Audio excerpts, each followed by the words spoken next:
Hi everyone, please help me share this video and invite as many people as possible.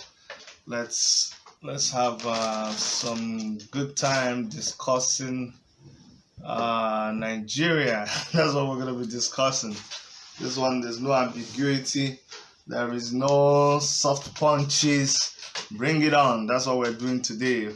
Today we have a special guest who is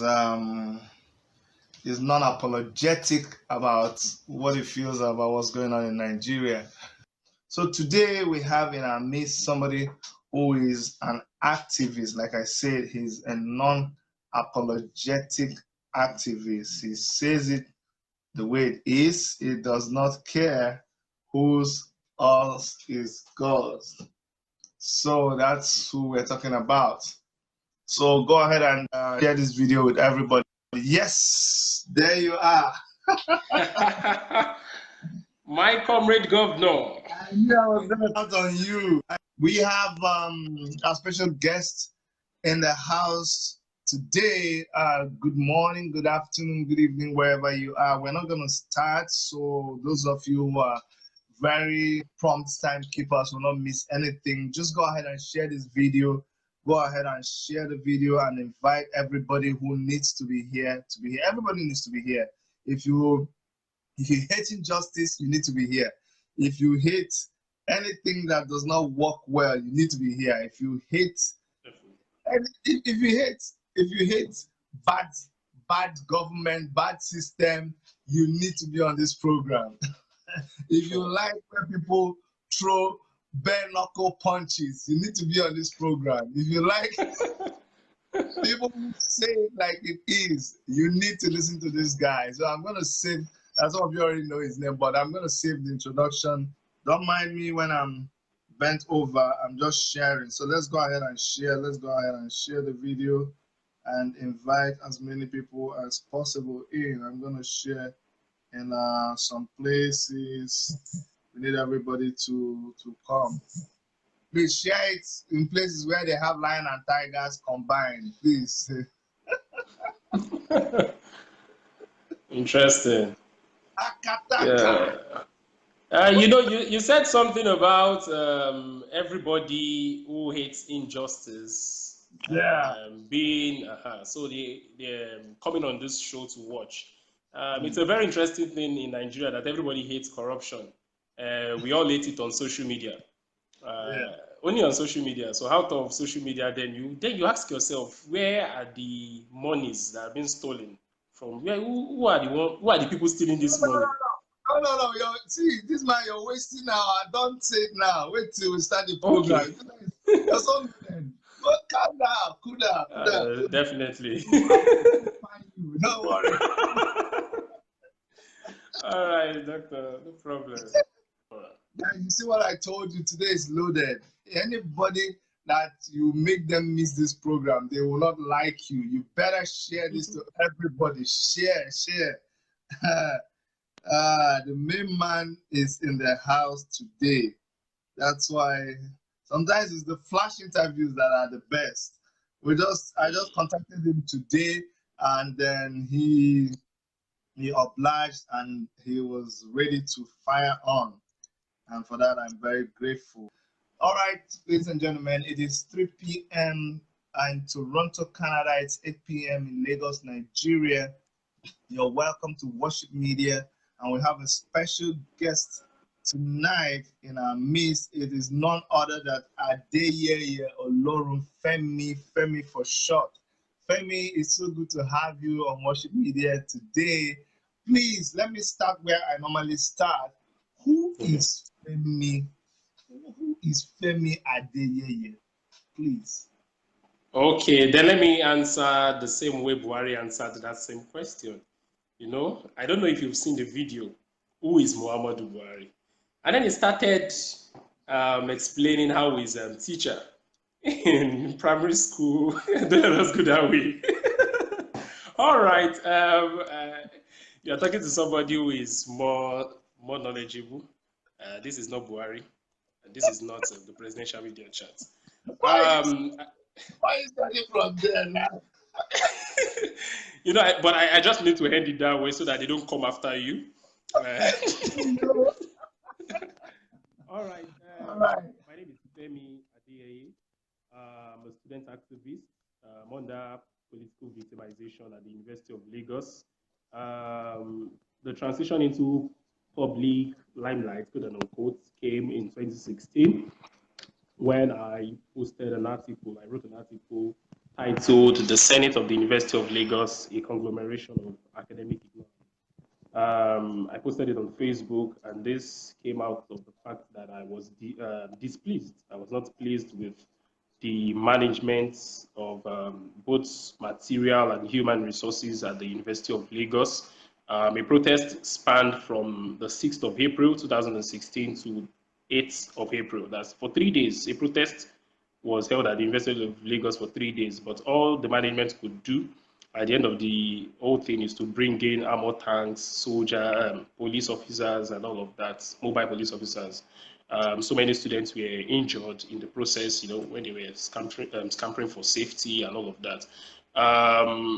Just because students protested lack of water, electricity, you know, in a cosmopolitan place like Lagos, where everyone would have expected that these things should be very basic.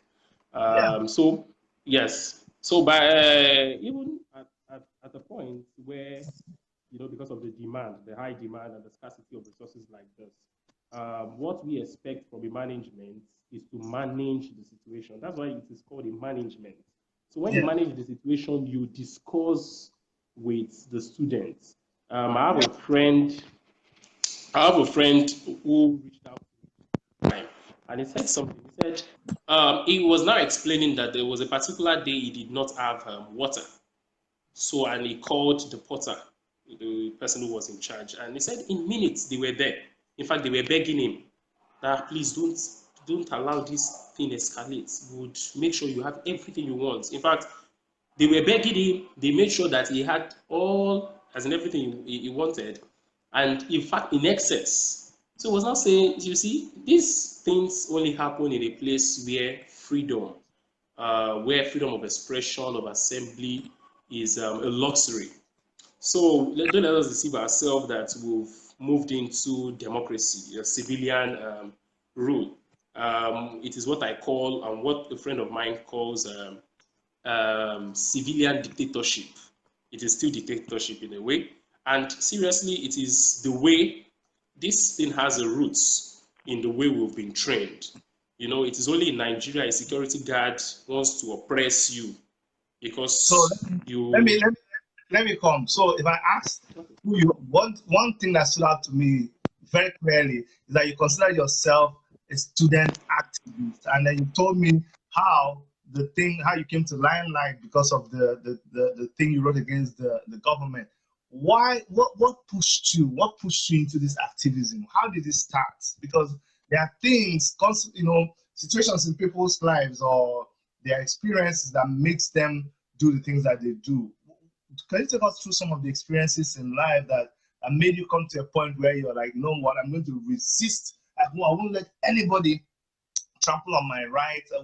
There's some things that you must have encountered, some situations that stand out very clearly to you that you can say, you know what, this is what did it for me. Answering this I would have just referred you to my book. I'm putting up something, and it will be published very soon. We had to suspend it due to, you know, our activities last year to this year. You understand what I'm talking about? Yes, sure. And the party. So I had to suspend one or two of those things. Activism for me started way back since primary school. I can't forget this particular scenario. Something played out when I was in primary 4.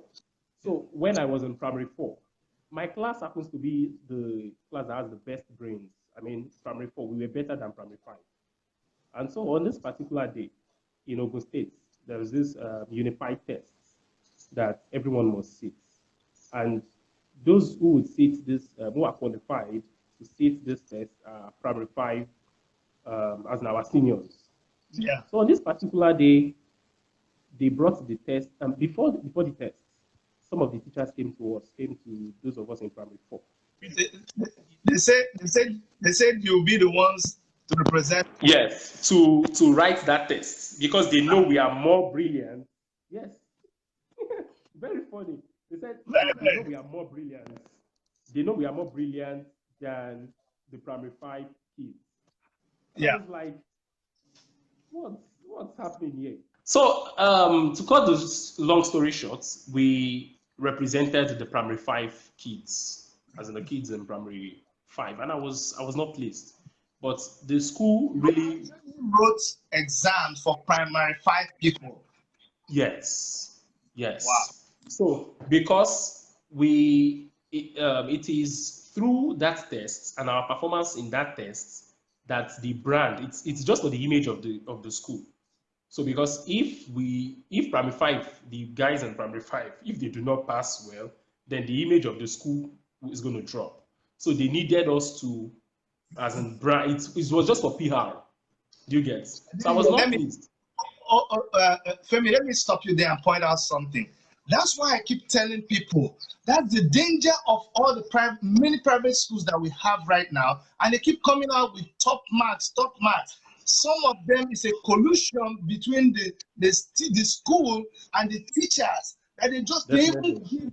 reveal the questions to the students. It's all about coming up with a good assessment so that other people will enroll into the school. It doesn't mean that they're Yes, actually training people well in that place. But go on. perfectly, perfectly. You've painted the scenario clearly.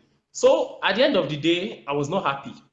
And I was expecting at least a slight resistance from the pupils in primary five. I was expecting them to even resist that. No, we are the ones to, but they did not. And it was since that time I've carved this philosophy for myself that the resistance must come from the people who are downtrodden in the society. If it does not come from them, they are also accomplices in their oppression. I don't think you will get that. You are an accomplice in your oppression as a victim if you do not resist. Yeah. It makes perfect point, and that seems to make me wonder. I know there's no need asking. I know that people are oppressed in Nigeria. I know that the system is is tilted against the people because they complain. They complain to me and get people inundate me with all kinds of things. We know that Definitely. the system. Why are they not resisting in Nigeria? Yes, I'm taking you back to the primary school issue. Okay, So it has a very good history from primary school. So they did not resist, but I was not happy. So at the end of the day, we wrote the whole thing. Our teachers will come in whenever they cite any issue with the external invigilators. They'll just come in to tell us, you're in primary five. We don't make any mistake to say you're in primary four. So no, I know some of them will be watching this because I've shared it and I have some of them on my and they will just be nodding that wow, this is true life story. So at the end of the day, I think I was second in the whole states with 306, first or second, I can't remember clearly now, with 306 over 400. 306 as my mark. So I was called during the assembly period and all of that. I was not happy throughout that. Why would this? I was looking at the primary five kids that why would they allow this kind of oppression and they allow me to shine? You understand? I was not happy, and that was where the whole thing started for me. So going into secondary school also, I never liked injustice, oppression. I never. I was a senior prefect, and I used to tell people that I was a senior prefect of a school, a public school. I'm talking about a population of 3,000 students in the school. So teachers would go. They can leave the school. They are very sure that they have the school is in the hands of the right person. Because I was a senior prefect controlling beards, as in bearded men then on campus. Sorry, on campus. It how was did you do that? I till today I can't say this, but it was just conquering fear. I never feared anybody. So anytime sometimes I'll just tell you go and pick this, you kneel down, and they will look at me like this small boy. But I don't care. I've said what I want to say and I'm off it. And so the respect started coming from all of these things. And then At the University of Lagos, I've been nurturing, you know, when you stomach too many things and you just see this thing happening and you're like, people are not questioning, you know, and that's the problem in Nigeria. People are not questioning. The ability to question is what you call education. So when you are not questioning as a citizen, you are not educated. Don't tell us you are educated. Your education is useless. Chino Achebe said that your education is useless if you cannot question. So if you cannot question, question, sir. But your education is not useless then. wait, let me question. So what do you think? Do you think this could be responsible? Because I'm a minister of the gospel, and people don't understand it. They say, Chidi, you're a pastor. The way you behave, I don't understand. But don't you see that in churches, when you ask questions, they say you have to be careful with the sin of rebellion, which is like witchcraft. And you see that you cannot judge in church. You cannot question your pastor. You cannot question the leader. It is not in your place. So how does that, you are saying that they don't ask questions. Don't you think if they ask questions, they'll be seen as witches and wizards? You see, it's just because people do not even understand. I don't want to go into, I'm not a religious person, but I'm a very spiritual person, and I understand the Bible so well. The Bible made us understand that we should what? Study. It says study. What's the meaning of study? Study means you should question, re-question, and you know, until you get answers. It said you should study to show thyself approved. So it is not getting approval from your pastor. It is getting approval from the word of God, in this case, that you are studying. So if, as a Christian also, you are not studying to show yourself approved as a worker that is rightly dividing the word of truth, that's what the Bible says. So when I see Christians who don't question their pastors and all that, I say, you don't even know what the Bible is saying. Then I think you should. How about in our culture?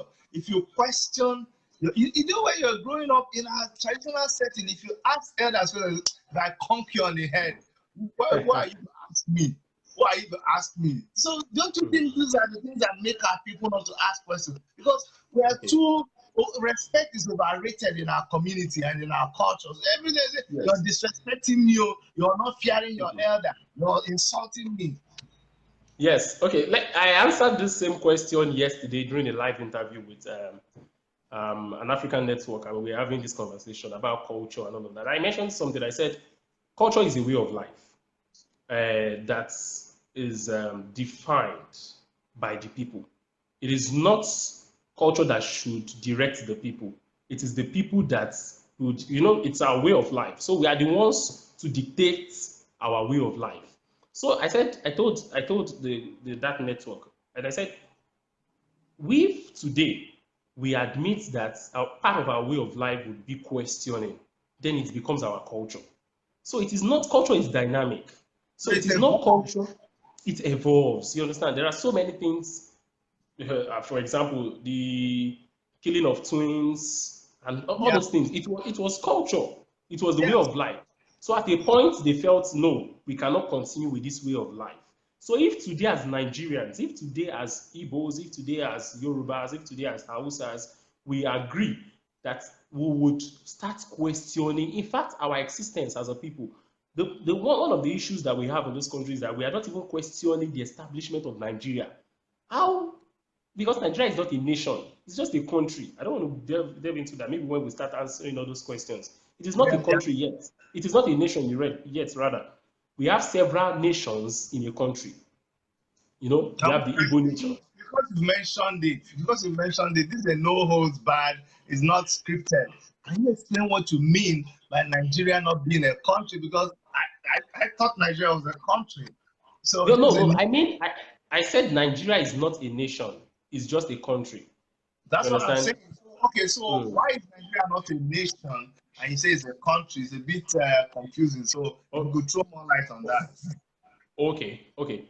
So what I mean by that is this. Even by definition, you know, a nation is a constellation of people coming together for a particular, there's a goal. You know, they've agreed that this is how they want to live and they have a goal. You understand? As we have it today, there is no Nigerian dream. There is no map. There's no roadmap of where Nigeria will be in the next 50 years. No roadmap, no vision, no mission, nothing.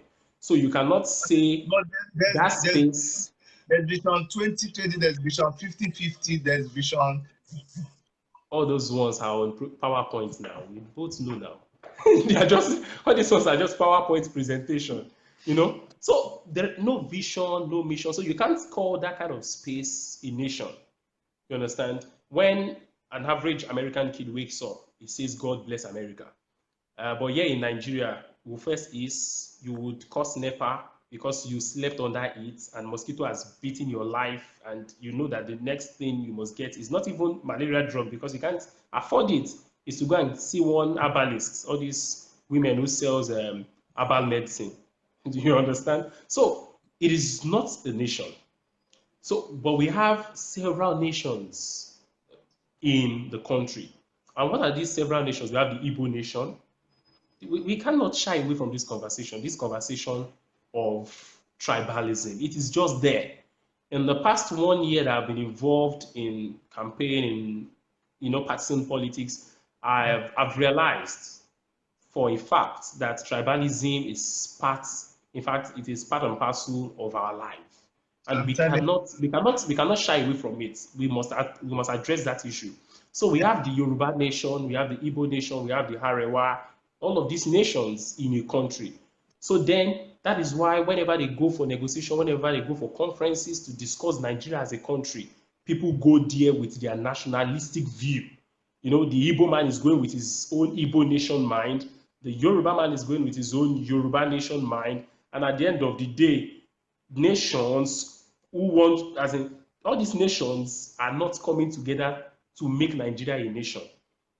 Do you get why? it? So, why is this so? Because you're right. This every time, and I used to wonder, every time people get up that they're going to discuss. I mean, I'm telling you, these people they know that this thing is not going to come out with. But why? Why is this deceit? Why haven't we tackled this front and center? Who is mastermind? Who is undermining it? Why is this so? Because it's so clear, it's so glaring. Why do you always do it? The question is, in fact, to rediscuss Nigeria. That's where we're going to start everything from. Is to even rediscuss Nigeria as a country, and to understand that, like someone I don't want to mention his name, would always say that Nigeria is a British project. It's a project by the British. And seriously, we cannot shy away from that conversation also, that it was a project that, and you're a project manager, you understand that for every project there must be a start time and a finish time. Sure. So it's a project that was established to fail.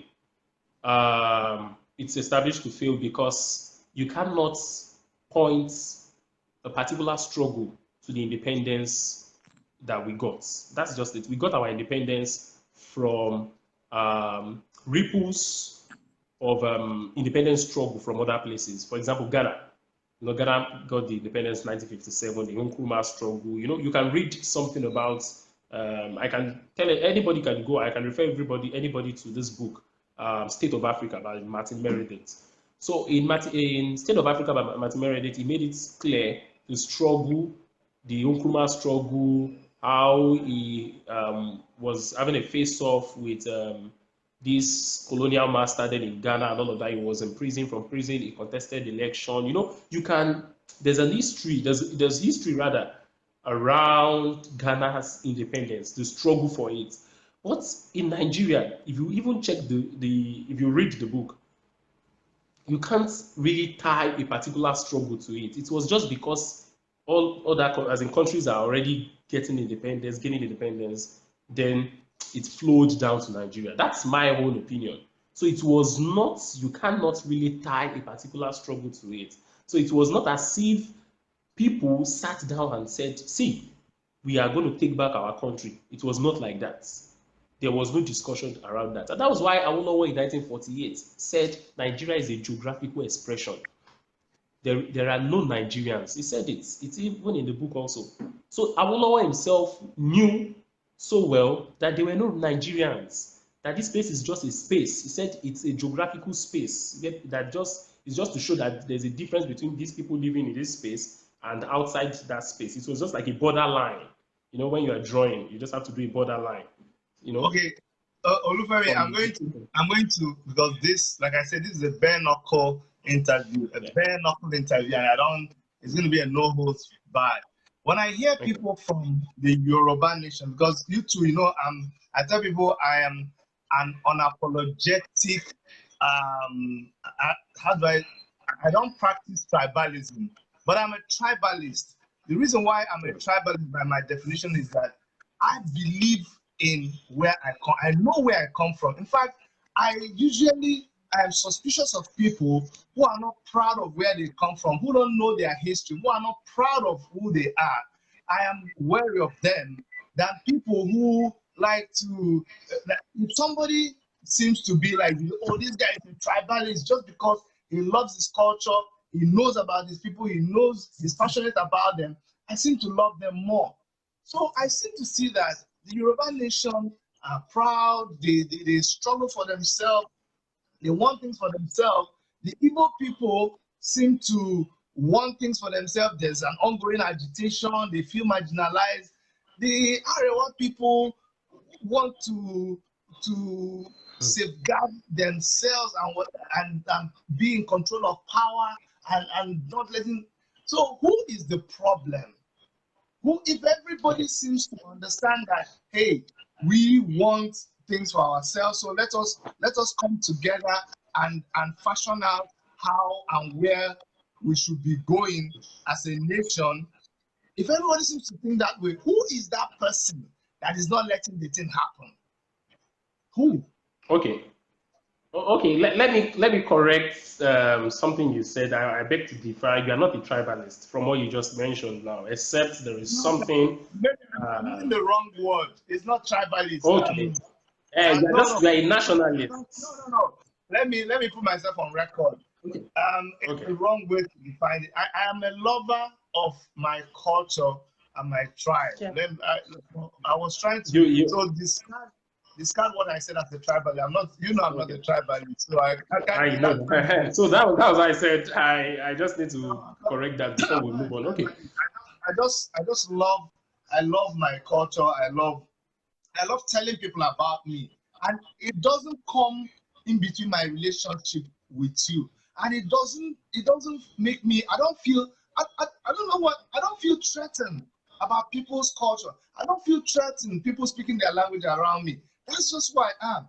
I want to sell myself to you, and I love it when you are selling yourself to me because I want to know more about you. And that's why wherever I am, I exist in that place. I live in that place. When I was in Benue, I learned their language. I served there. Within a couple of months, I could speak TV very well, and that's who I am. So that's what I was trying to explain. Okay, so back to your question. I think that's clear already. But back to your question that who then is the problem? Let me put it this way. There is no tribalism among the people who steal from Nigeria. Money does not understand any language, you know. To steal is just to steal. You know, they are very, very united when it comes to stealing. So when we say who is the problem, then we know the people who are the problem, and I will address it this way. The first problem is this. Many Nigerians are yet to understand that there is a problem, and that's the first problem. The first problem is people should, as in the first solution is people should understand that there is a problem. You know, when I discuss with young people of my generation, and you see, there's this lukewarmness in everything they do. The consciousness is too low, and like, don't you know that we are sitting on the time bomb in this country? And they're just like, everybody just see, let's just graduate, let's get out, we're going to get a job, we're fine, or let's just escape from Nigeria. You know, people are not traveling, we are escaping. So that's the issue. The first issue is that people don't know that there is a problem. So we must first make them understand that there is a problem. Then, how do we attack this problem? What is the solution? Now, it is in that situation we have proponents of nationalism. You know, this Igbo Biafra nation, the Arewa, and all this segregation and all of that. And you see, I just laugh when I see people who propose all of these ideas as the solution to the Nigeria problem. You see, especially the Biafra agitation, I used to tell them that you have Igbo senators. What have these Igbo senators, what have they done for the Igbo nation? You have Igbo governors. At least they are not, they are Igbos. They understand your language, they understand the culture and all of that. So that means even if you break out of Nigeria today, these are still going to be your leaders. These people are still going to be your leaders. That means even if in Yoruba nation today, if we break out, Obasanjos of this world, the Tinubus of this world will still be the leaders of the Yoruba nation. And how is that going to change? It's not going to stop the greed. It's not going to stop the corruption. It's not going to stop anything. In fact, we are just reducing our thieves to say, okay, we don't want our thieves to be national thieves anymore. We want them to be Yoruba thieves. We want them to be Igbo thieves. So that instead of stealing from the national treasury, come and steal from the Yoruba nation. That's what we are saying. So that is not, in my own opinion, and has been proven everywhere, it is not the solution to the problem. The problem is that, and which is also the problem of the world, is unequal distribution of wealth. That's just the problem. The people who are working. There's something you said. I want to take you back to that. You said that when I asked you who are the problem, I think, let me just confirm if that is your answer. You seem to be saying that the people that are the problem, who are not allowing things to work, are those group of people who are stealing. Because when they are stealing, they are united in their stealing. So they seem to have. They seem to have. So they cut across. They cut across all tribes. Do you get it? They cut across all tribes, and that's where I'm going. So I'm going somewhere now with unequal distribution of wealth. So unequal distribution of wealth is now saying people who work are not getting rewarded. People, and that's the situation in Nigeria today. The people who work are not getting rewarded. They are working for the profits of some people. The people who are not working are getting rewarded. Just the governor who left the seats, Akinwumi Ambode of Lagos, got a 10 million naira retirement home. Not the home is not 10 million naira. The design to design the home, retirement home of a man you said did not work. Like it did not work well, and for that reason, even your party is saying you have to replace him with another person. So the design for that home is 10 million naira. So just imagine how much the retirement home of a man who was retired for not working. You know, that's the contradiction here. People who are working are not getting retirements, but people who are not working are being retired. You see, so let us fix the distribution of wealth. Let people who work get commensurate reward for their work, and you will see that there will be no cry for Biafra agitation. There will be no cry for Biafra. There will be no cry for the Arewa nation and all of that, because I used to tell people that the cry for Biafra is a cry for justice. It's a cry for, all of us should be, we all should be Biafrans. I think if you understand the angle I'm coming from, we all should be Biafrans because it's a cry for justice. Okay, so what I'm saying is that let there be socio-economic justice. And socio-economic justice means the economic resources because that's politics. Politics is a structure, and on that structure, as the substructure, you have. I'm speaking as a building person also. You know, I know you're an architect, so I'm using all of these terms so that you can you can flow. So, as the substructure is the economic resources. It's just as the phone I'm using to do this live. Let's assume this is our commonwealth as a people. Yeah. So how do we divide this? That's politics. You know, people don't understand politics. They just say it's a dirty game. I just laugh. No, politics is not a dirty game. It's the distribution of wealth. And so decisions will now start coming in. Like, okay, do I give the charger to women? Do I give the battery to youths? Do I give the earpiece to, these are political decisions. These are the things that define politics. So when we sit as a people and we rediscuss our economic system and we rediscuss our politics. And for example, I read somewhere that in Sweden, that politicians don't get special treatment, immunity, all of that. No, because you're serving the people, there's no special treatment for you. In fact, you should be getting lesser treatment because it's service to the people. But here in Nigeria, the day you become a councillor, you are not living in your neighborhood anymore. You have a house in Abuja. Let me ask you this. I mean, I see a young man like you. I know you from activities in the last election, and I mean, I'm impressed with the way you handle yourself and the wealth of knowledge that you have about Nigeria and the polity. When we participated in the politics in the last dispensation, people like Omoyele Sowore came from the US and they did everything that they did. I mean, there's no way you can have me talk and not call his name and call African Action Congress. But then all those other new generation politicians like Fela Durotoye, like Mogalo, you know, Mogalo, yeah, all of them, and Ezekwesili, they all came, and they were sounding like you. They were motivating the young people. They were what really happened? Because it still baffles me up to today.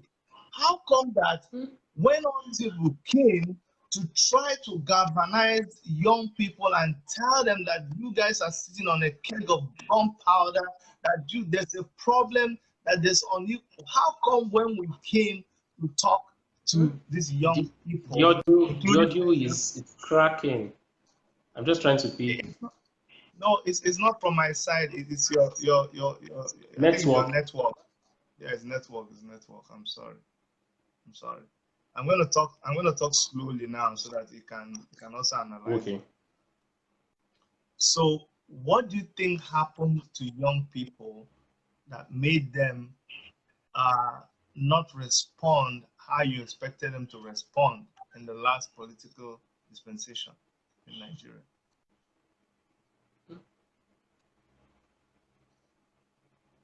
You didn't get it. Okay. Let me have it again. The audio is breaking, so I can't fuse everything together. Yeah. Your connection is getting poor. What I said is, why do you think when all of these people came to talk to young people, why didn't young people respond like you expected them to? What was their problem? Oh, okay. Permit me to laugh before I answer this.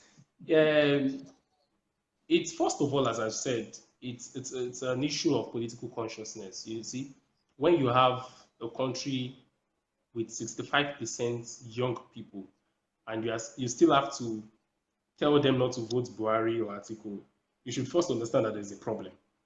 If in a country of 65%, and in the last election, 22 million were students. So 22 million. So I don't think the combination of Buhari and Atiku was more than 24 or 25 million, as in the sum of the total votes. That means if students have said, see, we went to school, let them drop their mothers and say, okay, mother, we know they will give you rice and all of those things. But 22 million of us, we are resolute, and we are going to, in fact, we understand the political structure of this country, and we understand that with these people, we are going nowhere. And we have made a decision today that we are going the new way. Because that's how I used to end my conversation with people then. I said, you have a choice to either go the old way that we've been coming from, the old way of killings, insecurity, and all of that, or we go the new way. So if 22 million people had resolved within them that they are going the new way, I don't think we'll be having any discussion about what Nigeria is today. But the reason they did not respond, and this is it, the reason they did not respond is because of the kind of education. All these are my opinions. The kind of education that we have is not that kind of education that allows people to be politically conscious. All of this I'm saying, I did not learn it in the university. All of this, dishing out, I learn them because the of this. So the kind of education we get and the kind of education they would continue to give us is that kind of education that continues to make people subservient to the system.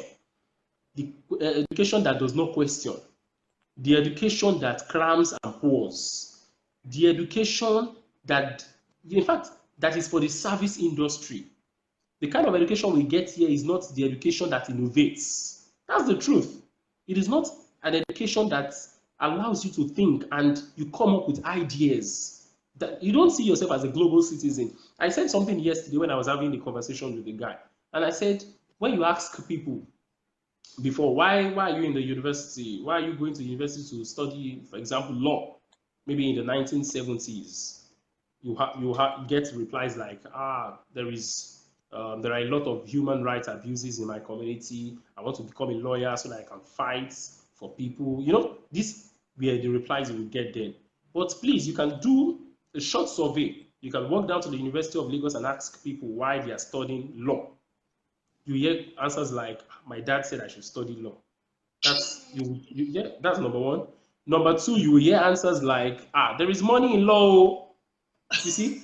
So these are the answers you will get from so that this generation already, there's a problem. It's a systemic problem where people are not even convinced of what they want to do. And I used to tell people that no university is promising you jobs. You see, going to the university is for you to have a philosophy of life so that you can, there is no motto of any university that says come to school to get jobs. Nobody, there is no motto that says that. For example, the University of Lagos, it is indeed and in truth.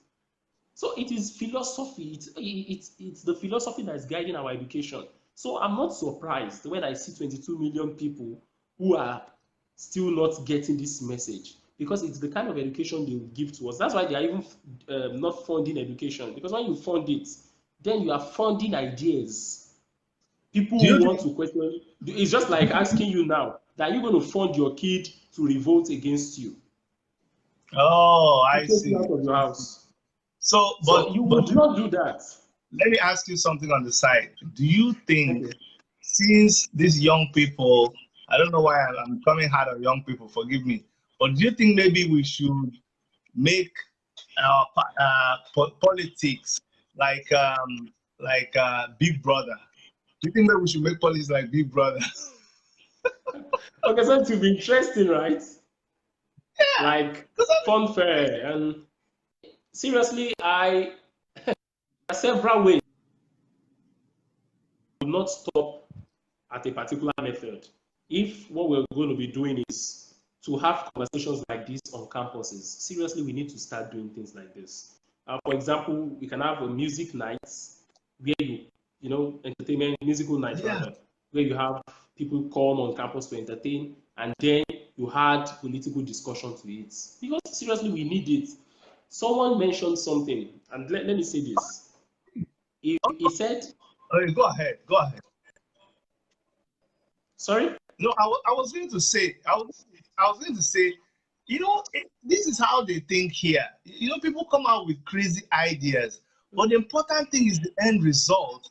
Can you imagine if we put young people in a room and it is all based on politics? We judge them based on political games. It's all centered around politics, and people win money at the end of the day. And while people are voting, like a Big Brother based on, while people are voting, they are learning. We let them win prizes when they answer questions. Maybe we need to start doing something like that. How many people are we going to do that for? You see, except you're going to break a bank. But if you're not going to break the vault of a bank, I think there are other ways, seriously, to do this. And I used to say this: if the likes of Showore, Dr. Malcolm and all of that could fight and they chased out the military. And I'm talking about people with guns and all of that. So why are we finding it very difficult to chase these people with just, they're not putting no gun, nothing. So why? Because we need to understand, if people, because the Showores also were not using gun, it was just through the word of mouth and writing articles and all of that, and protest, and they could chase out the military. and we have democracy as we have it today, even though it's cloaked democracy, but we both know it's civilian dictatorship. Why are we finding it difficult now to chase out these people and take back our country? Then it underscores the fact that, and it takes me back to the kind of education we have and all of that. So I was having a discussion, I don't want to forget that part, and that person mentioned Shore to me. He happens to be a partner in UK. We are working on something. So he said, you see, I cannot discuss some things with you because you are Shore-like, There are just some things I can't discuss. I was just laughing. I said, you see, I'm very proud of my association with him, and I cannot hide it anywhere. So he was now trying to say, you see, the Shores, they can never win election in Nigeria. They don't understand how to win. This person is a strategist. He works with some of these guys. So he said, they don't understand how to win. There's a culture of winning. So that's how he put it. So I told him, I said, there is a culture of winning, and there's a culture of delivering good governance. I understand what he's saying about culture of winning. That is when you go to harbors, you go to market women, you genuflect, you respect them, you start moving with political thugs, because these are the things. Because when people don't see you with thugs, they don't believe you have the charisma, what we call it here, the charisma. Is not charismatic enough to lead the country. When you're moving with thugs, when you are not speaking their language and all of that. So that's the culture, the way of life of winning. So I said, but Shore does not have this culture of winning that you're saying, and he would not bow to this culture of winning. But what we are bringing is the culture of delivering good governance, which should be at the forefront of the discussion, because this culture of winning has not taken us anywhere. Everybody who has been coming through this culture of winning, even the one we thought would even at least do one or two, we found out that in fact it's just a woeful performance. So there is a salient difference between culture of winning and culture of delivering good governance, and all of this seriously should not just be in our heads, comrade. All of this now we start writing about them, we start speaking about these things, making sure, in fact, let it be a target that for every day you want to reach out to 1,000 people.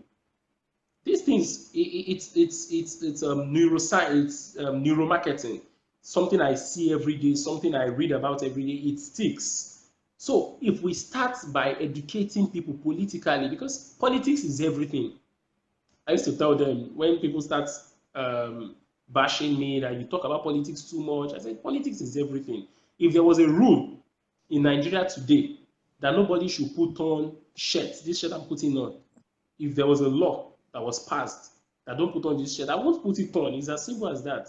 If there was a law that all churches should be abolished, nobody will go to church. If there was a law, as they wanted to do during the structural adjustment program that the Showers fought then, to reduce universities to just 5 in Nigeria, if that program scaled, some of us may not even smell the gates of a university. So politics is something that's very, very pivotal in the society. So it should not be left in the hands of people who don't even understand it.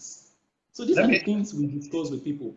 Okay. See, I know your activism has landed you in trouble so many times, and I know what brought you to my mind this afternoon was on my website an article, because I have threads of news from Nigeria. So this thread popped off of something, and we're talking about you having this challenge with Unilag, and I wanted to know, are you still having those challenges with them? Because I know they rusticated you, not rusticated you. They try to frustrate you, but you've not given up. Are you still having those issues with them? Yes. You see, I don't even know what to call this one now. Is it two elephants? When they fight, the grass will suffer. But in this case, and that's the problem. So many people do not want to sacrifice. So many young people don't want to sacrifice. But we want a very good country. We want to live in the US. We want to live in Canada. Places like this. But all these places also, young people stood at a point in the history of that country to fight for what the people are enjoying there now.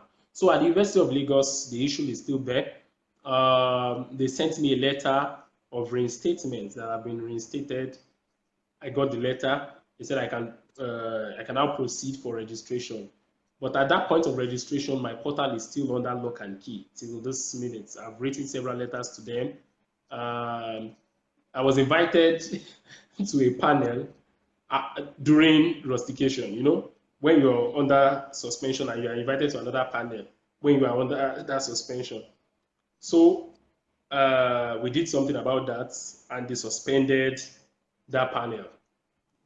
So upon the receipt of my reinstatement letter, another letter was sent to me, the two letters on the same day. So as I was receiving my reinstatement letter with the right hand, I was receiving a letter to appear before another panel with the left hand. So I attended the panel with a lawyer. He was denied access into the chamber, into the room. But at the end of the day, we had a robust engagement. We engaged some of these professors with there. So we had this engagement about, they said those things I did during my suspension, I should come and explain what I saw. I said, you cannot invite, because at that time I've not even registered. So I said, you cannot invite a non-member of the university community to come to a panel. Are you saying something? No. I'm agreeing with you. I said you cannot invite a non-member of the university community. The only person you can invite, you cannot invite students, you can invite lecturer, you can invite a member of the university community. You can't invite a non-member. So I don't even know why I'm here. So that's what I told them, and they were like, that's true. They agreed because they were like, I said I shouldn't be here because I don't know why I'm here. I just respected you, and I said, okay, let me. So at the point, one of the women on that panel was like, see, I don't have problem. Let's just leave this guy.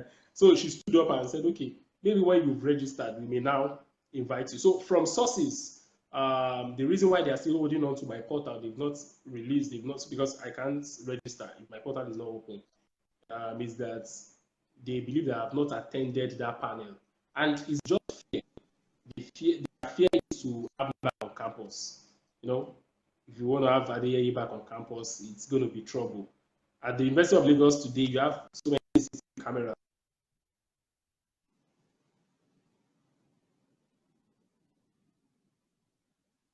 Oh.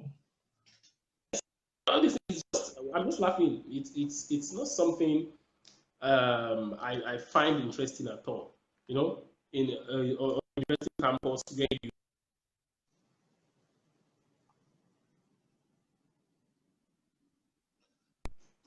I got several reports of how security officers used to harass students whenever they see them, whenever they are in 6th, in 7th, they just harass them and all of that. So it's just the fear of having me back on campus, and I'm making them understand that it is not about Femi. Like Ken Sariwa said, as he was about to be executed, he said, if you kill me today, thousands of Ken Sariwas would rise. And seriously, they've risen. And that's the reason for the Niger Delta militant thing that we are seeing here today. That thing will not stop in due time if we do not address that issue of redistribution of wealth. So it is not about me. I used to tell them, because if I only filled a void at that particular time, so many people are going to rise. I used to tell them, for those of them who are on my WhatsApp, I chat with them, most of them. I have the VC on my WhatsApp, BC. I send in broadcasts that, don't worry, all of you are sitting on a keg of gunpowder. It's still going to explode.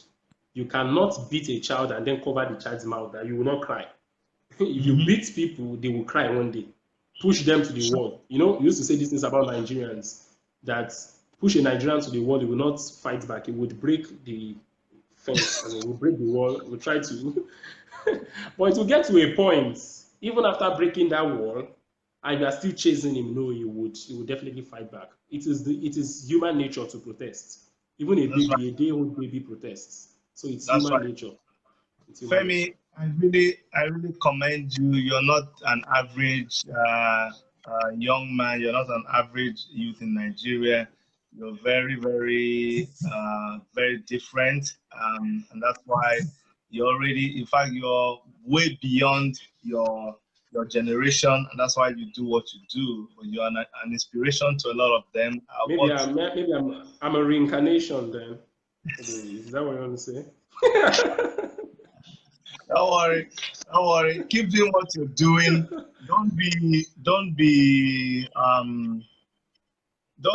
don't be discouraged. Honestly, I tell people who are different right now. A lot of your peers will say, "Oh, you've lost this year, you've lost that other year in school, you are The losing." But connection. look around, and I can tell you that people who made it, people who were activists in school, people who did not follow the status quo, people who fought back, they are better people Can't hear tomorrow. you. So what? I lost a year in school also. I lost a year in school, but the people who finished before me, a lot of them, they're not even seeing my back now. So it's I not a can't. big deal. I can't hear you at all. The whole thing is stuttering. The audio. You can't hear me. Oh my! Don't worry. We're gonna have this edited, and we'll have a YouTube version of it that you're gonna get to hear me. It's okay. We're gonna round up right now. I want you to, just like I normally do in my interviews, talk to young people who are committing suicide in Nigeria, who are giving up. A lot of them did not realize that things were getting worse and worse and worse in Nigeria. A lot of them did not participate in politics. I'm not blaming them, but they are beginning to see what we were telling them a couple of months ago. The situation just continues to get worse and worse and worse. The next level is not a good level at all. So all the people that are Definitely. committing suicide, what do you have to? We're going to close on that note. What do you have to say to these people who are just committing suicide here and there? Well, to say about people who are not involved in politics, if I could get No, no, that. no, no. The young people who are committing suicide, the situation is Okay. getting tougher every day. When we're telling them it was going to get tough, they didn't realize it. But now they're realizing that we're telling them the truth, that the next level is not really a good level. There, And there's a lot of people there's are committing suicide. there's no level at all, and it's just very sad. It's a very sad situation in Nigeria. I was listening to an audio recording of a ransom negotiation today. I may send it to you after this. It's just very, very sad how human lives are being, it's being traded. Pay me 5 million. If you are not paying me 5 million, I'm not going to give you. I'm going to kill him now. It's just what it is today. There was this lie then that was going round, or let me say illusion, that all of these things will not come to the southwest. It's only a Fulani thing. But today, Ilesha Akure Road is not a place where you can just wake up one morning and say you're facing. You have to pray fast and do some spiritual libations and all of that. So it's just what it is. All of these things, including suicide, they are all socioeconomic issues. That's just it. Including marriage. The fact that people are not marrying at the right time, they need to marry, you know, is a socioeconomic issue. I tell people don't go to church and pray about marriage. If you have money today and you're living, because the person, you know, someone like you believe in predestination and all of that. So let me talk about that. Now, the person God has destined for you to marry as your husband, the person is still hustling, so he does not have money to hustle anyway. It's a problem that was caused by a political decision. It's a political problem, and so leave God out of that. So all of these are causes and effects of rather effects of political decisions, social economic problems. I would urge young people to be politically conscious, to be conscious of their environment, to be part of everything that's going to lead to the development of this country. We have no country to call ours. We must just do this. We must just do this. or we all perish. It's as simple as that. If we are not part of the process to develop this country, the kind of debts that we have on us right now from China, from Nigeria may just be renamed tomorrow morning because the kind of loans that Nigeria, these people Nigeria will be renamed to Nyang Chong Chong. Chinkon Republic and maybe Enugu will just be Lungrenchon. You see? All right. Thank you so much, Olufemi. So much. I'm gonna do this interview with you another time. It's been very insightful, and I enjoyed every minute of it. And sorry about the part, especially to those that are tuned in. Sorry about the part that the network was not good. When we take over Nigeria, we'll make all that very, very good. Definitely, yes. Thank you so much, Olufemi. You're welcome. Thank you so much, Nigerians. Okay. Yeah, bye-bye. Okay, guys, that was Adeyeye. This is someone that you need to and Google this young man and find out about him and the kind of things that he does. He's somebody that when you know about him, you will understand why I had to bring him in on the show. Olorunfemi, I'm really impressed with the work you do with activism, the work you did with the African Action Congress and the work that you continue to do. And I'll just advise every young person who is listening to my voice, who is watching this program right now, if you are yet shying away from politics, you're not doing yourself any good. If you don't value political consciousness, you're going to die in your ignorance. I'm telling you, if you're not interested in what is happening in Nigeria, you're going to be hit by a trailer. You won't even hear the noise of that trailer. That's what it's going to be like.